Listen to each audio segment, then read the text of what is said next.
ABP Ganga, खबर आपकी, जुबान आपकी।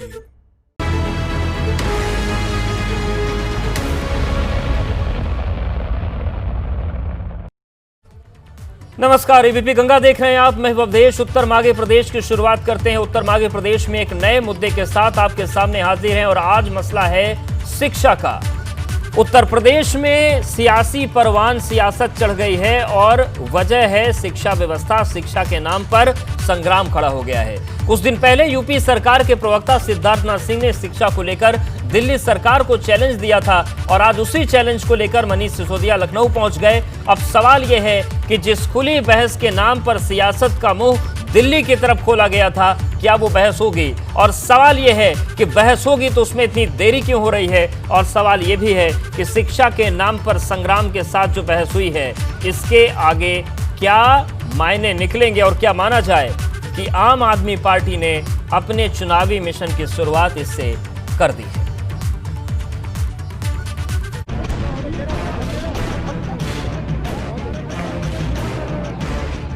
2022 की चुनावी सियासत के संग्राम का बिगुल कुछ इस अंदाज में आम आदमी पार्टी ने लखनऊ में फूंक दिया। बात शिक्षा व्यवस्था के बेहतरी के चैलेंज से शुरू हुई थी। दिल्ली के उप मुख्यमंत्री और डिप्टी सीएम ने उस चैलेंज को स्वीकार किया और तय तारीख के मुताबिक लखनऊ पहुंच गए। आराम से बात करो। एयरपोर्ट पर पहुंचते ही मनीष सिसोदिया ने कैबिनेट मंत्री सिद्धार्थनाथ सिंह को उनका चैलेंज मीडिया के जरिए याद दिलाया और वीवीआईपी गेस्ट हाउस में उनके इंतजार का ऐलान कर दिया।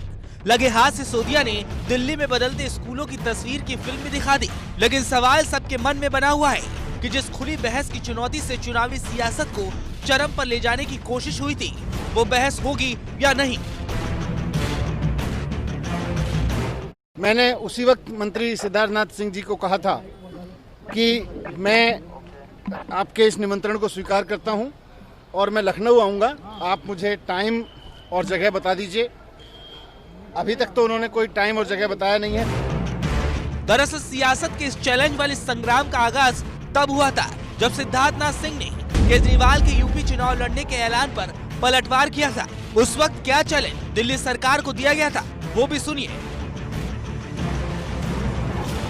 कुछ जवाब है, आप दीजिए। मेडिकल कॉलेज के बारे में दीजिए, एम्स के बारे में दीजिए, अपने एम्प्लॉयमेंट के बारे में दीजिए। हम बहस करने को तैयार हैं, मगर उत्तर प्रदेश की जनता को इतना आप जो बेवकूफ समझ रहे हैं वो है नहीं। बहुत समझदार लोग हैं हम लोग। आपको भी 2014 आप भूल गए लगता है। तो शिक्षा के क्षेत्र में चमत्कार के दावों का चैलेंज होने के बाद सिसोदिया ओपन डिबेट के लिए लखनऊ पहुंच चुके हैं। अब देखने वाली बात होगी ये बहस होती है या नहीं। बहस होगी तो यकीनन शिक्षा के क्षेत्र में किए गए प्रयास जनता के सामने आएंगे और अगर बहस नहीं होती तो फिर सियासत होती। तो फिर सियासत का आरोपों के आसमान पर तांडव मचाना तय है। Bureau report, ABP Ganga.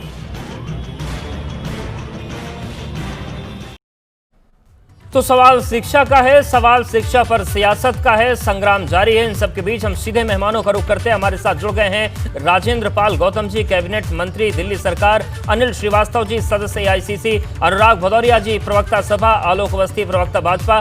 आप सभी का बहुत स्वागत है इस चर्चा में। और आलोक अवस्थी जी, सबसे पहले आपके पास ही आएंगे। जब यूपी सरकार के प्रवक्ता सिद्धार्थनाथ सिंह ने खुली चुनौती दी थी और दिल्ली के डिप्टी सीएम और शिक्षा मंत्री मनीष सिसोदिया अपनी बताई तारीख के मुताबिक पहुंच गए हैं उस चैलेंज को स्वीकार करके बहस की, तो ये बहस अभी तक क्यों नहीं हुई है सर? इंतजार सभी को है। देखिए, आम आदमी पार्टी का एक इतिहास रहा है कि पत्थर फेंको और भाग जाओ, झूठ बोलो और भाग जाओ, और बाद में माफी मांगते घूमो अदालतों में। तो आम आदमी पार्टी क्या कहती है, क्या करती है, मैं उसको थोड़ा चिट्ठा खोल देता हूँ। आज क्योंकि आप नहीं, वो तो लखनऊ में बैठे सर, दिल्ली से लखनऊ पहुंच गए। माफ कीजिएगा, जो उनका चरित्र है उनकी पार्टी का, उनके नेताओं का, वो बताना आवश्यक है कि कितना झूठ बोलते हैं, कितनी बार झूठ बोल करके माफी मांगते हैं, अदालतों में जा के माफी मांगते हैं, लिखित रिटर्न में लेके माफी मांगते हैं, हाथ जोड़ करके पैर में लेट करके माफी मांगते हैं। ये इतिहास है जो कि इसकी बातों का, कहीं भी बातों का कोई आधार नहीं होता है। जितनी हमारे बच्चे हैं, हमारे यहाँ 2 करोड़ के आसपास बच्चे हैं प्राथमिक विद्यालय में, उतनी सारी दिल्ली की जनता है, वहां की आबादी है कुल।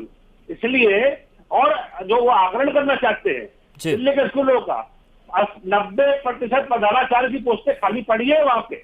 20 बाई 22 के कमरे पे 40 बच्चे जहाँ बैठने चाहिए वहां पे 60 बच्चे बैठा रहे हैं वो। जी। किस तरह का वो अत्याचार कर रहे हैं बच्चों बिल्कुल के ऊपर? आलोक अवस्थी जी, एक स्कूल में उन्होंने यही बातें तो जाकर मनीष सिसोदिया जी के सामने होनी थी।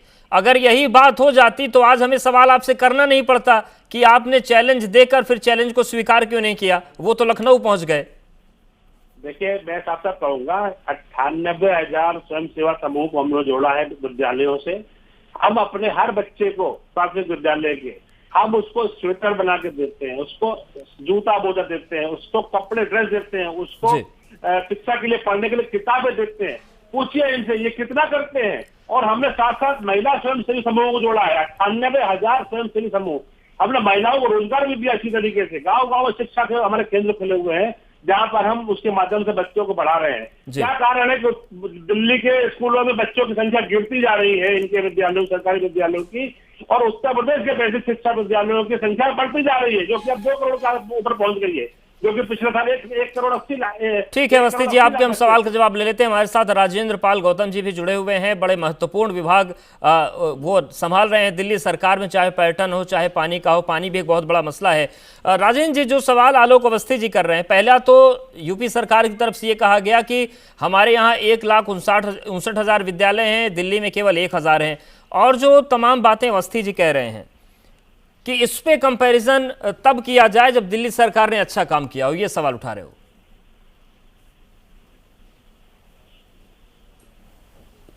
हेलो जी जी राजन जी, सुन पा रहे हैं? देखिए, ये जो अवस्थी जी बोल रहे हैं जी, ये जी मुझे अब आवाज़ आ रही है, बीच में नहीं आ रही थी जी। जो अवस्थी जी बोल रहे हैं केवल बहानेबाजी है। मुझे लगता है ये काम की बात तो करते नहीं है, केवल राजनीति करते हैं धर्म की और जाति की। अरे आपकी जनसंख्या ज़्यादा है तो क्षेत्रफल भी ज़्यादा है, आपका इनकम भी ज़्यादा है, आपका बजट भी ज़्यादा है। इस तरह आप बहानेबाजी मत कीजिए। हेल्थ और एजुकेशन प्राथमिक जिम्मेदारी होती है किसी भी सरकार की। हेल्थ और एजुकेशन किसी भी सरकार की प्राथमिक जिम्मेदारी होती है। आप रिजल्ट की बात कीजिए, आपके सरकारी स्कूलों का रिजल्ट क्या रहा है और दिल्ली सरकार के सरकारी स्कूलों का रिजल्ट क्या रहा है, उसको देखिए। आप यहाँ के स्वास्थ्य सेवाएं देखिए और वहाँ की उत्तर प्रदेश की स्वास्थ्य सेवाएं देखिए, कानून व्यवस्था को देखिए, किस तरह लोग जाति के धर्म के नाम पर लगातार मारे जा रहे हैं। आप खुद ही तो बहस करने का आप खुद ही बहस करने के लिए इनवाइट करते हैं और उसके बाद भाग खड़े होते हैं, क्योंकि आपके पास मुद्दे नहीं है। आपके पास धर्म और जाति की राजनीति से ऊपर उठ के कोई मुद्दा तो है नहीं। काम के दम पे तो आप बात कर नहीं सकते, बहस कर नहीं सकते, और आप इस तरह भाग रहे हैं बहस से। मुझे लगता है आप हर काम के मुद्दे पे बहस कीजिए।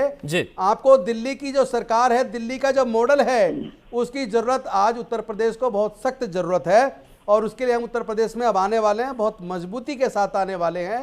भारतीय जनता पार्टी बौखलाई हुई है और उसकी बौखलाहट है। एक तरफ तो वो इनवाइट करते हैं बहस के लिए और उसके बाद भाग खड़े होते हैं। बिल्कुल अवस्थी जी, इस सवाल का जवाब आपको देना होगा, आएंगे आपके पास। लेकिन अनिल श्रीवास्तव जी, कांग्रेस की तरफ से भी एक रिएक्शन आया है और एमएलसी दीपक सिंह जो आपके हैं, उनका कहना यह है कि आम आदमी पार्टी ने बेहतर काम दिल्ली में किया नहीं, जो शीला दीक्षित जी के टाइम में नंबर 1 दिल्ली होती थी, और वो यूपी में अब चैलेंज लेकर आते हैं तो ये नहीं करना चाहिए। बड़ी हास्यास्पद स्थिति है। तो ये जो चैलेंज हुआ है, इस पर कांग्रेस का क्या स्टैंड है?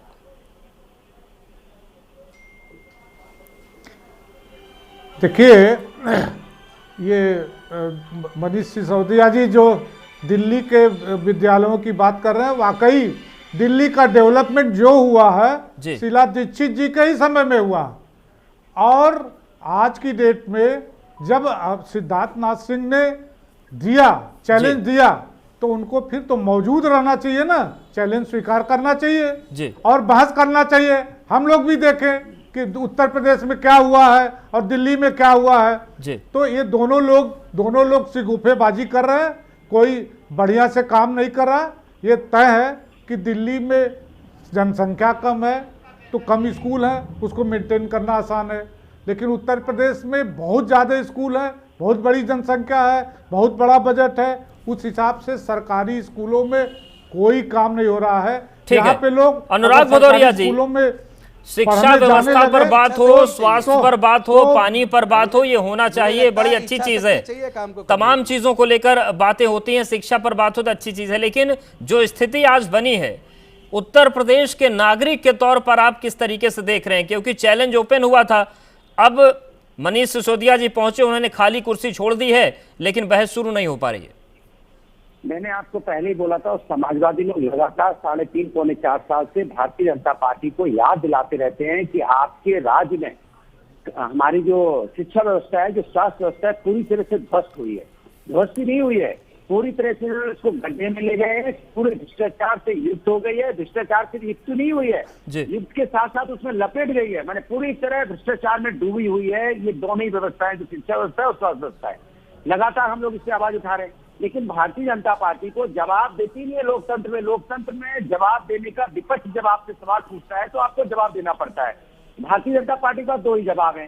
किसी चीज का इनसे जवाब अगर पूछो, किसी भी सब्जेक्ट पे इनसे जवाब पूछे तो इनके पास 2 ही जवाब आते हैं, पाकिस्तान, और अब नया एक खालिस्तान ऐड कर लिया, फिर शमशान घाट ले आएंगे, फिर वो माइनॉरिटी धर्म की जांच करने लगेंगे, मुस्लिम का नाम ले आएंगे। इसके अलावा इनके पास कोई जवाब ही नहीं होता। इनसे पूछ लो कोई जवाब, इनसे पूछो रोजगार क्या दिया तो कहेंगे पाकिस्तान। इनसे पूछो यहाँ पे किसान यहाँ पे धरने पे बैठा है, उसके बारे में आप क्या सोच रहे हो, बोलेंगे पाकिस्तान, खालिस्तान। इनसे बोलो कोरोना काल से लोगों की मौतें हो रही है तो कहेंगे तबलीगी जमात। इनसे बोलो यहाँ पे लोग परेशान है, यहाँ महंगाई तेजी से बढ़ रही है तो कहेंगे यहाँ पे जादू धर्म की बात करना शुरू कर देंगे। इनके पास जवाब ही नहीं है। आश्चर्य की बात है कि इनके नेता जब भी मुंह खोलेंगे तो जाति धर्म की बात करेंगे। ये देश के संविधान का ही सम्मान नहीं करते, देश के संविधान और कानून को ही नहीं मानते। कानून तो चलो उत्तर प्रदेश में है ही नहीं, कानून बनाने से इनका कोई फायदा नहीं कि उत्तर प्रदेश में तो कानून का राज है ही नहीं। यहाँ तो जंगल राज चल रहा है, यहाँ तो एसडीएम सीओ के सामने गोली मार दी जाती है, आपको पता ही है, पुलिस वालों का इनकाउंटर कर दिया जाता है। तो फिर क्या आम आदमी पार्टी को आना चाहिए? अच्छा विकल्प है क्या? एक सेकंड, महिलाओं के केस में तो आपने हाथरस की घटना देखी नहीं। इनके अधिकारी जो दौड़ के कह रहे थे कि वहाँ पे अत्याचार हुआ ही नहीं, रेप हुआ ही नहीं, और जो अधिकारी वहाँ पे जाके धमका रहे थे उनके खिलाफ कार्रवाई करेंगे। ये हिम्मत ही नहीं इनके बोलने की। अभी बोलेंगे पानी पिएंगे चले जाएंगे यहाँ से, ये थोड़ी बोलेंगे उनके खिलाफ कार्रवाई होगी, हल्ला मचाएंगे। माने सरकार हल्ला मचाती, सोचो विपक्ष का काम है आपसे जवाब पूछना, और आप जवाब दे नहीं पाते, आप खुद ही हल्ला मचाने लगते हो। तो आप विपक्ष में आ जाओ ना भैया, ये कोई बात नहीं, 2022 में इनको विपक्ष में आना है तो अभी से तैयारी करते रहते हैं हल्ला। ठीक है, अवस्थी जी आते हैं आपके पास। एक सवाल राजेंद्र पाल गौतम जी आपसे मेरा है कि कांग्रेस की तरफ से यह भी कहा गया आज कि शीला दीक्षित जी की सरकार जब तक थी तो दिल्ली हर मामले में 1 नंबर पर हुआ करती थी, लेकिन आम आदमी पार्टी हर स्तर पर 3रे नंबर पर ले आई। ऐसे में आम आदमी पार्टी को यूपी में आकर डिबेट चैलेंज नहीं देना चाहिए। मुझे एक्चुअली कांग्रेस तो किसी नंबर पे बची नहीं है पूरे देश में, तो इनके पास कोई कहने के लिए तो कुछ है नहीं। हमेशा कहते हैं कि शीला दीक्षित जी ने काम किया, उसी काम की। अगर आप दिल्ली में आके एक बार देखें, जब से आम आदमी पार्टी की सरकार आई है, करीब 6 साल हो गई है, कितने काम हुए हैं, कितने नए हॉस्पिटल बने, नए स्कूल बने, स्पोर्ट्स कॉम्प्लेक्सेस बने हैं, कितने फ्लाईओवर नए बने हैं, आके जरा देख तो लीजिए। या शीला दीक्षित जी के बहाने को ही लेके हम गाते रहेंगे? आप जरा देखो, आपकी कांग्रेस तो बिकाऊ कांग्रेस हो गई है। लोग सरकार को बदलना चाहते हैं, कांग्रेस को जिताते हैं, और कांग्रेस के एमएलए बन के लोग बिक जाते हैं और भारतीय जनता पार्टी की सरकार बना देते हैं। तो आपके पास कहने के लिए कुछ बचा नहीं है, इसलिए ये केवल बहानेबाजी है। मैं कहता हूं आप आइए दिल्ली, हम आपको निमंत्रण देते हैं, और दिल्ली के मॉडल को देखिए। एक तरफ भारतीय जनता पार्टी ने गुजरात मॉडल नाम के शब्द को बेचा। गुजरात के अंदर स्कूल की हालत देखिए, अस्पताल की हालत देखिए, और आप जहां जहां कांग्रेस की सरकारें हैं उसकी भी हालत देख लीजिए, और फिर दिल्ली की हालत देखिए। मैं समझता हूँ इच्छा शक्ति होनी चाहिए दिल्ली की सरकार के अंदर, इच्छा शक्ति काम को करने की है। हम लोग राजनीति करने नहीं, राजनीति बदलने आए थे, और हमने राजनीति बदलने की शुरुआत की है। लाल बत्ती पूरे देश से गायब हुई है, इसकी शुरुआत आम आदमी पार्टी ने की है। आप देखिए एक सेकंड, आप उत्तर प्रदेश के अंदर में सिर्फ एक ही मॉडल आज उत्तर प्रदेश के अंदर ना तो महिला सुरक्षित है, ना दलित सुरक्षित है, ना पिछड़ा वर्ग सुरक्षित है, ना ब्राह्मण सुरक्षित है, ना पुलिस सुरक्षित है। पूरे ठीक है, आम आदमी पार्टी और सपा मॉडल पर भी बात करेंगे, लेकिन आलोक अवस्थी जी एक छोटा सा जवाब दीजिए, ब्रेक पे जाना है। आप लोगों ने जब ओपन चैलेंज दिया था तो भागे क्यों? अवधेश जी, बात उससे करी जाती किसी को विश्वसनीयता हो, जिनकी कोई विश्वसनीयता नहीं है, झूठ बोल करके बाद में अदालतों में माफी मांगते आ रहे हैं, उनकी ऐसे अविश्वसनीय व्यक्तियों के साथ भारतीय जनता पार्टी के जैसा क्या बात करेंगे? नहीं, जो आंकड़े आप यहाँ पर दे रहे हैं सर, वो आंकड़े सिद्धार्थनाथ जी तो दे सकते थे।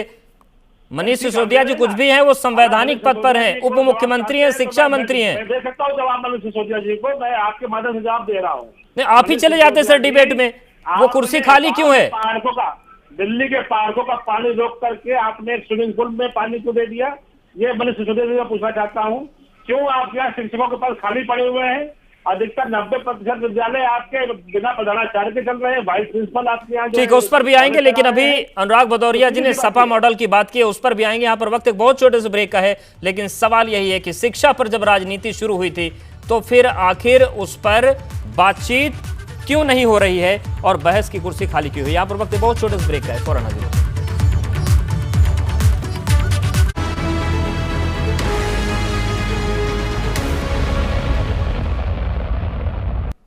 तो सवाल यही है कि शिक्षा को लेकर जो संग्राम शुरू हुआ है, जो खुली बहस की चुनौती दी गई, क्या उसमें किसी का ना जाना, भाग खड़े होना है? इस पर जाएंगे, लेकिन अनुराग भदौरिया जी, आपसे मेरा सवाल ये था कि आपने ये तो बताया कि जो शिक्षा व्यवस्था है चौपट हो गई उत्तर प्रदेश की, लेकिन दूसरा सवाल मेरा आपसे ये था, तो फिर क्या उस व्यवस्था को बेहतर बनाने के लिए आम आदमी पार्टी की एंट्री अच्छी है उत्तर प्रदेश में, आना चाहिए सियासत में?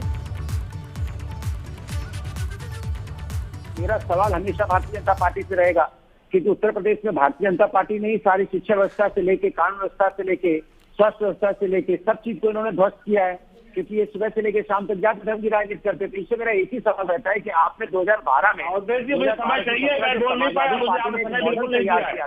विकास का मॉडल तैयार किया था, यहाँ पे मेट्रो एक्सप्रेस जैसी चीजें बना के दिखाई, स्टेडियम जैसी बना के दिखाए, हॉस्पिटल बना के दिखाए, महिला सम्मान के लिए हमने यहाँ पे 1090 बनाया, पुलिस को मजबूत किया था 100 डायल बना के।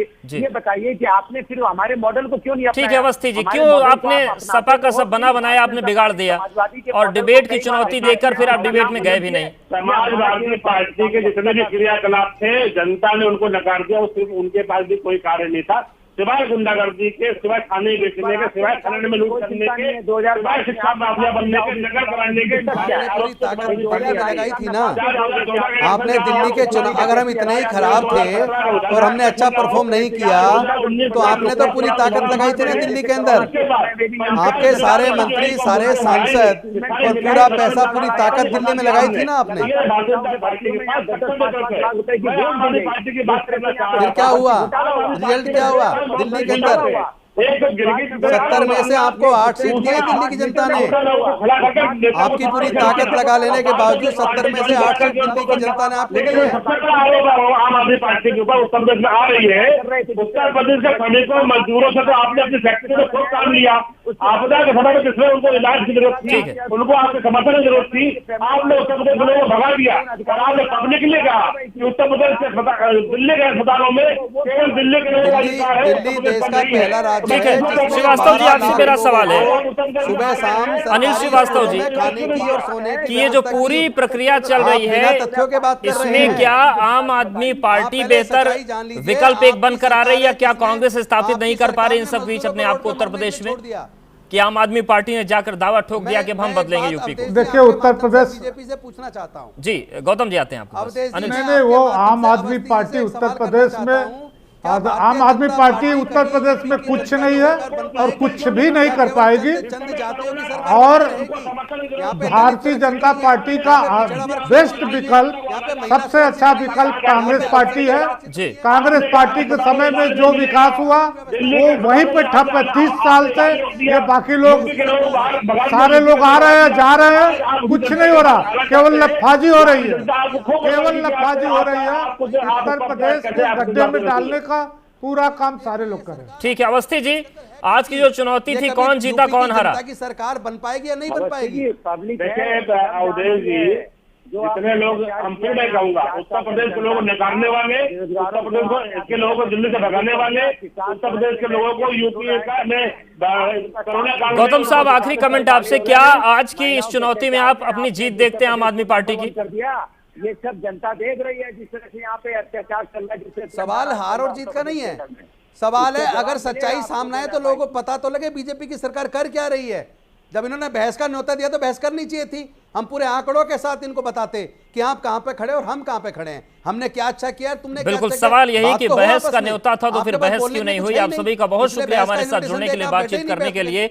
तो सवाल शिक्षा के मॉडल को लेकर शुरू हुआ था। हालांकि समाजवादी पार्टी का कहना है कि हमने बेहतर चीजें की थी, बीजेपी ने उसको खराब किया। लेकिन अब सवाल यह है कि आज की जो बहस नहीं हुई, ये आगे सियासत को कहां लेकर जाएगी। उत्तर मध्य प्रदेश में फिलहाल